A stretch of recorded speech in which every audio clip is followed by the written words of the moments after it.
And for today's video mga kadukot, may binili akong apple. Apple to eh. 50 pesos din to. Bumili talaga ako nito para lang makakuha ako ng buto. Ngayon mukbang muna ako.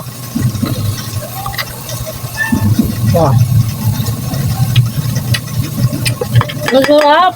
Wow!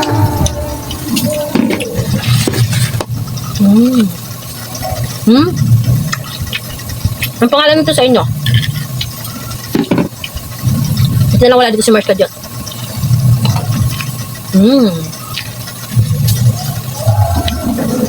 Masarap.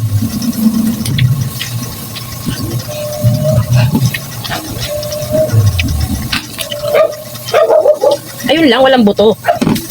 Bakit? Walang buto. Eh di wow, walang buto.